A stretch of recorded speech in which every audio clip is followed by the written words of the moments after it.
Oi, gente, tudo bem com vocês? Vamos continuar aqui a leitura do nosso livro. Agora eu vou entrar no capítulo 4, com o título Informações Escondidas em Sonhos. Continuando então.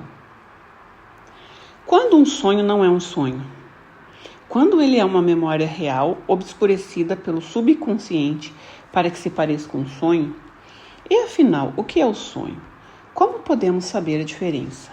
Por último, será mesmo importante para o nosso bem-estar conhecer essa diferença? Talvez seja melhor deixarmos essas coisas em paz. Em meu trabalho, muita gente não fala de contatos físicos reais com alienígenas ou de avistamentos de naves. Em vez disso, costumam ser importunados por sonhos estranhos e anormalmente realistas. Geralmente são sonhos que têm uma certa qualidade diferente, são sonhos que as pessoas não esquecem. Todos nós, de tempos em tempos, temos sonhos notavelmente nítidos e claros que parecem ser muito realistas. E, de modo geral, ficamos felizes por não serem reais. Também temos sonhos dos quais nos lembramos muito depois de tê-los.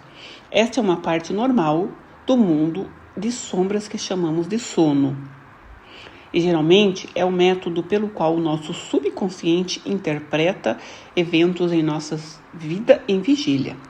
Além disso, é um modo pelo qual o subconsciente tenta nos transmitir informações através de símbolos, o que se torna diferente os sonhos sobre OVNIs, alienígenas ou viagens espaciais. E por que deveríamos sequer prestar atenção neles? Tenho dito sempre, se não estiver quebrado, não mexa. Se a pessoa está funcionando normalmente e não está tendo memórias que criem problemas, é melhor deixar isso quieto, tratando esses sonhos como meras curiosidades interessantes.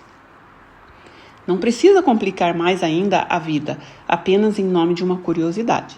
Lembrem-se, depois de abrir aquela caixa, não vai conseguir tornar a fechá-la. Você não consegue se esquecer daquilo que evoca como uma recordação ou memória. E talvez isso vá afetar sua vida para sempre. Desejo sempre que os meus pacientes sejam afetados de maneira positiva, pois qualquer informação recuperada através da terapia hipnótica. Se uma informação é recuperada pela exploração dos sonhos do paciente, ela deve ser incorporada de forma positiva em sua vida, para que possa lidar com ela e voltar a ter uma vida normal. Essas mesmas regras se aplicam a pessoas que têm lembranças conscientes de interações com alienígenas. Esta vida é a mais importante de todas, e elas precisam continuar a viver de maneira mais normal possível. Logo, é responsabilidade do terapeuta ajudá-las a lidar com qualquer coisa que for descoberta, colocando-a em perspectiva. Em meu livro Entre a Morte e a Vida, vimos que, na verdade, a alma, ou o espírito, nunca dorme. Só o corpo se cansa. A alma ficaria muito entediada esperando que o corpo despertasse. Assim, enquanto o corpo dorme, nossa alma ou espírito, nossa parte real, está tendo muitas aventuras. Ela pode viajar até o plano espiritual para se encontrar com mestres e guias, para obter conselhos ou aprender mais lições. Ela também pode viajar para outras partes do nosso mundo ou até mesmo aventurar-se em outros mundos e dimensões. Às vezes recordamos essas viagens em fragmentos, especialmente com esses sonhos comuns em que estamos voando. Essa nossa parte essencial volta para o corpo quando chega a hora de acordar, pois está conectado pelo cordão de prata. Este cordão não se rompe antes da morte física do corpo, liberta o espírito. Antes de começar a investigar OVNIs, nunca tinha pensado que o corpo físico poderia ir a algum lugar durante o sono. Afinal, o corpo acordaria caso fosse movido. Não. Parte do meu estudo tem sido dedicada a investigar essas outras possibilidades estranhas. Nesses casos, tenho tentado proceder a questionamentos cautelosos. para me assegurar de que a experiência realmente foi física e não uma experiência espiritual fora do corpo. Elas podem ser similares, mas a descrição é diferente. Numa experiência fora do corpo, a pessoa pode se lembrar da sensação de sair do corpo. Geralmente consegue olhar para baixo e ver o seu corpo adormecido deitado na cama. Ela descreve sua reentrada na casca vazia após a viagem. Não raro, conta que viu o cordão de prata, o cordão que conecta o espírito ao corpo. Às vezes, descreve a sensação de puxão do cordão, caso tenha ficado muito tempo fora. Em meu trabalho, descobri que é possível o corpo existir sem que o espírito resida constantemente dentro dele. Ele é mantido por uma força vital, presente no corpo físico, mas não pode continuar a existir indefinidamente sem a presença da alma. A outra experiência, a verdadeira viagem do corpo físico, é descrita de maneira diferente. Meu primeiro caso desse tipo foi com um afro-americano maravilhoso, o John Johnson, psicólogo que costumava viajar comigo para entrevistar pessoas que suspeitavam que tinham sido abduzidas. Nesses primeiros dias de investigação, tudo era novo. Eu sentia que estávamos avançando em novos territórios. Ainda não tinha descoberto os padrões que observo agora. Isto só aconteceu após investigar muitos casos. Como não sou psicóloga, confiava na experiência de John, quando fazíamos a primeira entrevista com as pessoas que achavam que estavam tendo experiência com alienígenas. Ele fazia perguntas que eu nunca teria pensado em fazer. Perguntas que o informavam sobre a saúde mental da pessoa e de sua família. Às vezes, quando entrávamos no carro para voltar para casa, ele me dizia que a pessoa só era perturbada e que talvez tivesse sofrido algum abuso na infância. Noutros casos, ele desconfiava que a pessoa estava fantasiando ou querendo chamar atenção. Com ele, aprendi lições valiosíssimas sobre os sinais que devemos buscar. Na maioria das vezes, ele diria que a família era normal e parecia ter tido mesmo uma experiência que ele considerava real.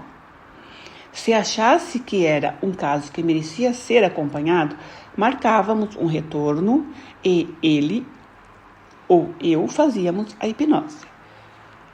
Prezo muito a ajuda e os conselhos de John nesses 3 anos em que trabalhamos nesses casos. Ele viajou muitos quilômetros comigo para investigar esses assuntos incomuns, apesar de ter o coração debilitado, o que lhe causava muita dor. Às vezes tinha a impressão de que ele tomava medicamento como se fosse balas. Mas disse que o trabalho comigo é que realmente o mantia vivo.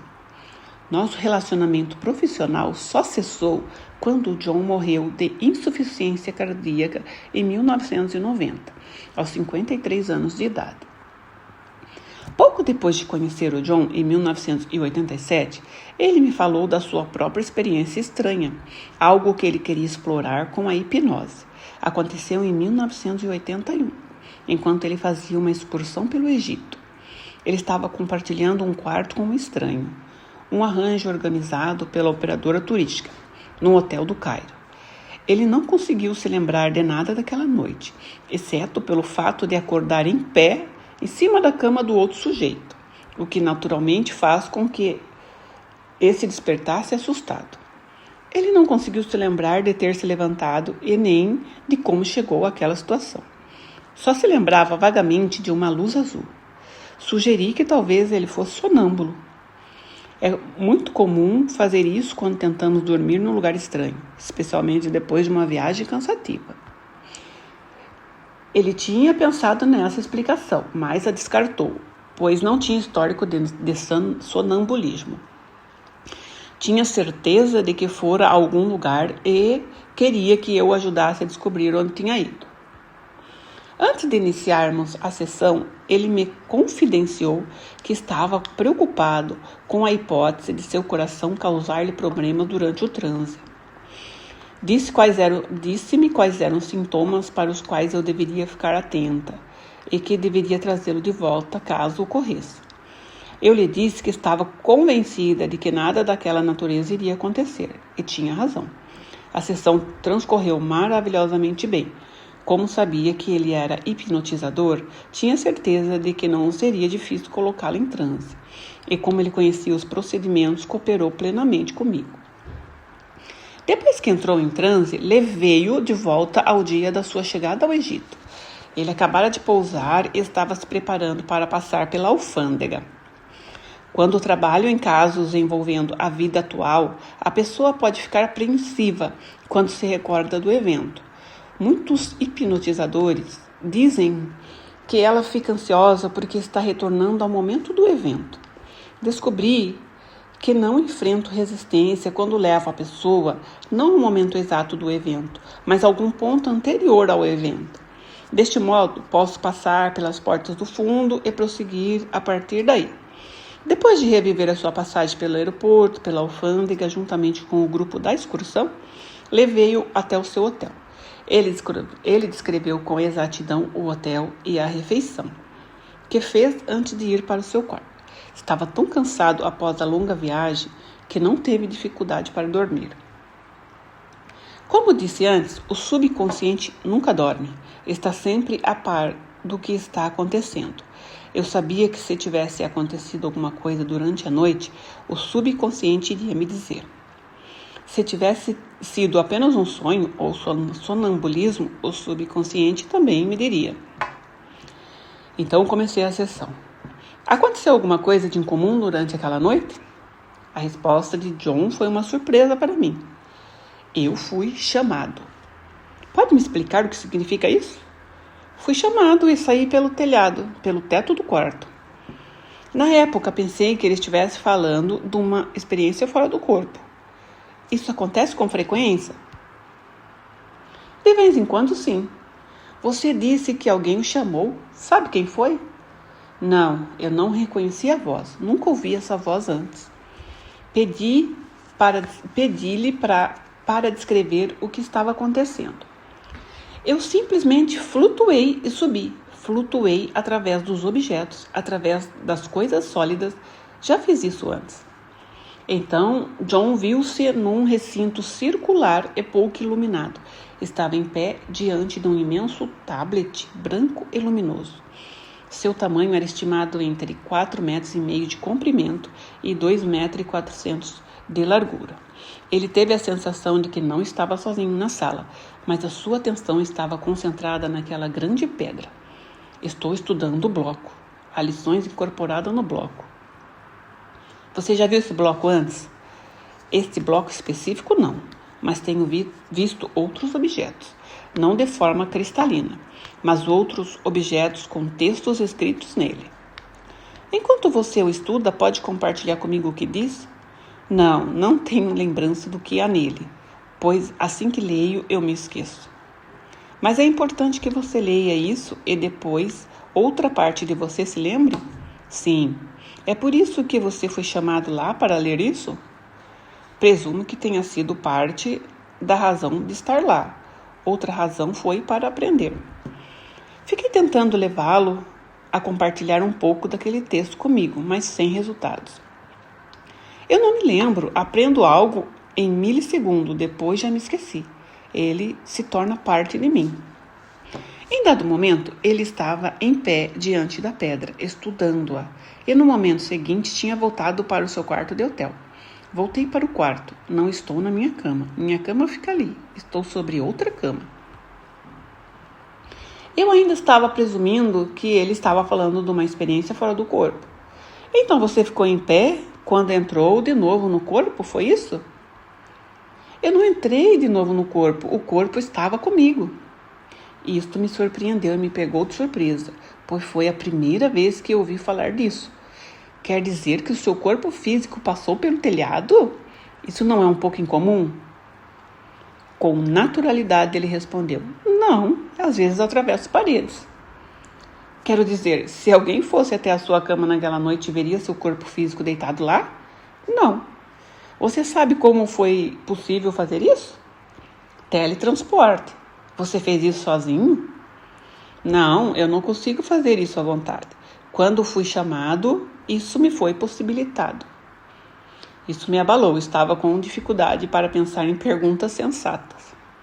Esse recinto circular em que você se viu era físico ou sólido? Era físico e sólido? Estava pensando que ele poderia estar num plano espiritual, talvez numa das escolas ou na escola do conhecimento, descrito entre a morte e a vida. Sim, ele é sólido. Seu corpo é sólido? O piso, as paredes, tudo nesse lugar é sólido? Sim, é tudo sólido. Você sabe onde fica esse recinto? Não, mas posso lhe contar o que eu estou vendo no recinto. Ele visualizou novamente. Olhando para o tablet, há painéis à direita e um corrimão. Os painéis ficam cerca de 60 centímetros da superfície principal do piso e há uma passarela ali. Há painéis e instrumentos. Não os compreendo. Não estão me mostrando os instrumentos. Eu só vejo isso enquanto percorro visualmente o recinto. Há alguma coisa que você possa comparar com eles? Não sei dizer. Vejo os mostradores e instrumentos à distância. O corrimão fica em torno da lateral do recinto? Sim, ele dá a volta no recinto. Esta parte em que eu estou é como uma sala afundada. Ela é mais baixa do que o restante do recinto. Sinto uma presença, mas não sou capaz de olhar para aquela direção. A sala é pouco iluminada. A principal fonte de iluminação parece ser esse tablet de cristal. Vejo um pouco de púrpura. Ali, ele apontou com o dedo, mas não sei o que é. Você já esteve nesse lugar antes? Estive em muitos lugares. Não sei se já estive nessa sala específica antes. Para mim, ela é nova. Não sei como me mover aqui. Não estou familiarizado com esse recinto. Estive em muitas salas. Talvez apenas uma visita àquela sala tenha sido suficiente. Estive em muitas delas apenas uma vez. E o lugar onde fica essa sala, você já esteve lá antes? Não sei. Vejo apenas a sala. Não estou em outro lugar. Quando cheguei aqui, cheguei na sala. Quando saí, saí da sala. Não fui a nenhum outro lugar. E há quanto tempo você tem ido a esses lugares diferentes? A minha vida toda. Mas você disse que não eram iguais. Qual a diferença entre elas? Às vezes vou a um auditório, às vezes vou a uma sala menor, às vezes vou a uma biblioteca, às vezes tenho apenas a sensação de movimento. Pode ser a sensação de estar flutuando ou de aceleração e velocidade. No passado, quando fiz isso, foi porque não tinha nada para fazer naquele período específico. Não tinha nada para aprender.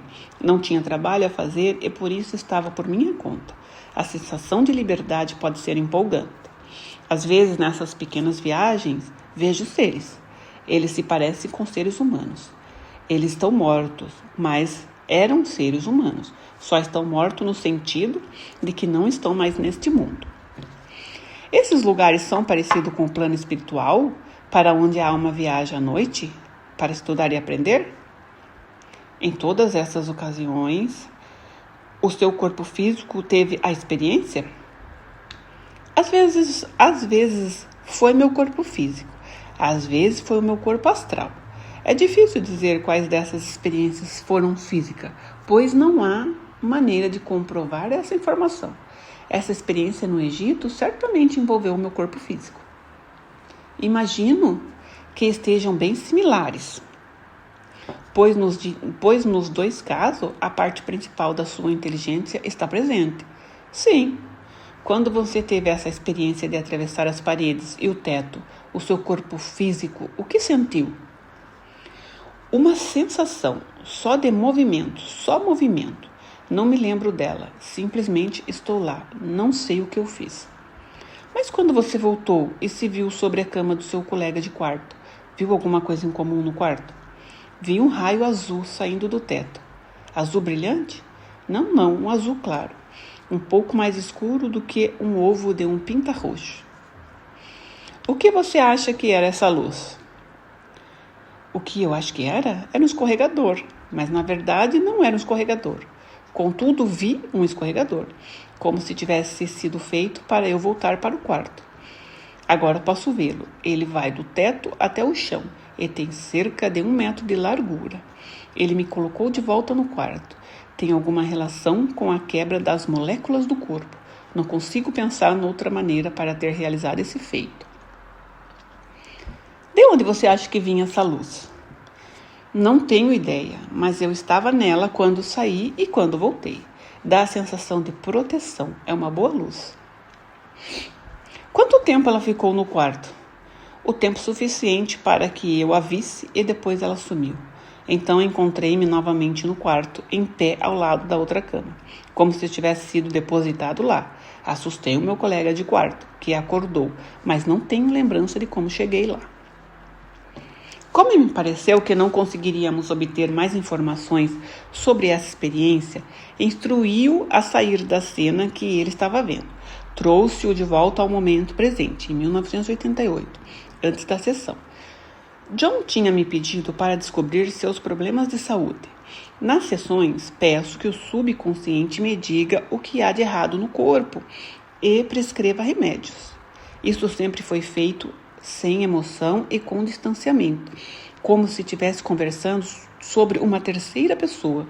Esse trecho breve mostra como o subconsciente pode ser realmente objetivo. Eu estava conversando com o subconsciente de John. Ele está preocupado com os problemas que está tendo em seu corpo físico. Você poderia analisar o seu corpo e nos falar um pouco sobre esses problemas? Não estou num nível suficientemente profundo para realizar essa análise. Ela exige uma profundidade que permite circular por todos os órgãos do corpo. Não cheguei a essa profundidade. Meu condicionamento é incompleto e não chega lá. Será que o subconsciente do John poderia dar uma olhada objetiva no corpo e nos fornecer alguma informação? Não precisa ser completa. Agradecemos o que quer que possa nos dizer. Sim. Atualmente, o coração está morrendo. Ele deverá parar um dia, em breve. A sua objetividade totalmente fria me surpreendeu. Esse é o problema mais importante do corpo? Sim, ele mantém o corpo funcionando. Existe alguma coisa que o John possa fazer para melhorar essa condição? Você tem sugestões? Enfático, ele disse. Não. Quando chegar o momento, ele irá embora. Não há nada que ele possa fazer para impedir isso? Não há. Não há nada que ele queira fazer. Ele está satisfeito. Ele se entendeu já com isso. Então dei sugestões para seu bem-estar e sua saúde, mas sabia que seriam fúteis. Seu subconsciente tinha certeza de não haver esperança de recuperação, então não haveria nada que os mortais pudessem fazer. Quando John acordou, não se lembrou de nada que seu subconsciente havia dito. Isso costuma acontecer. A pessoa pode se lembrar de parte da sessão, mas a parte no qual converso com o subconsciente fica em branco. Achei que seria melhor deixar John saber disso por si mesmo ao ouvir a gravação. Em vez disso, porém, ele quis descrever o que se lembrava do recinto. A maior parte foi igual ao que ele disse na sessão. Não conseguir ver os mostradores e os ponteiros e as coisas assim com tanta clareza, pois estava a cerca de 6 metros de distância. Era uma sala grande e alta. Você pode achar loucura, mas num dado momento fiquei imaginando que estaria no interior da Terra. Sério, uma coisa que me fez pensar assim foi que as paredes eram rugosas, como pedras. Na verdade, era mais como uma caverna. Até o piso lembrava uma rocha. Uma semana depois, John me chamou para falar da sessão, depois de ter tido a chance de ouvir a fita. A primeira coisa que ele fez foi anunciar que não havia como ele acreditar que o seu corpo físico fora retirado daquele quarto. Ele não podia acreditar que isso aconteceu com a quebra das moléculas ou de qualquer outra forma. Ele riu ao dizer isso, e eu ri junto com ele, dizendo: Ei, foi você que disse isso, não eu. Ele disse que poderia acreditar nisso se ouvisse outra pessoa dizendo isso, mas não ele. Ele realmente brincou com o assunto, mas desconfio que que ele conhecia a hipnose o suficiente para perceber que tinha de ser verdade, ou ele não teria dito isso. Estava apenas tentando justificar a história para si mesmo, tal como todos os outros que tiveram essas experiências. Eles tentam encontrar explicações alternativas que suas mentes conscientes possam aceitar. Assim, aparentemente, não importa se você é investigador e está familiarizado com as técnicas e com a própria hipnose, a reação é sempre a mesma. John trabalhava com pacientes hospitalares terminais e tentava prepará-los para o mundo para o qual estava prestes a ir. Ele fez muitas coisas boas antes de chegar a hora dele mesmo fazer essa viagem. Então, como o seu subconsciente disse que iria acontecer, o seu coração simplesmente parou. Aprendi muito sobre procedimentos investigativos com John. Vou sempre sentir falta dos seus conselhos, mas sou grata por ter tido a honra de conhecê-lo nesse breve período. A experiência de John mostrou a dificuldade de diferenciar encontros com alienígenas e viagens astrais. Comecei a prestar atenção nos sonhos incomuns dos meus pacientes quando trabalhei com Philip em meu livro Os Guardiões do Jardim. Ele não tinha lembranças conscientes de encontro com alienígenas, apenas sonhos traumáticos. Quando exploramos esses sonhos, descobrimos experiências reais de encontros que se recuaram até a sua infância. Alguns dos detalhes descobertos estabeleceram um padrão que eu veria repetido várias e várias vezes.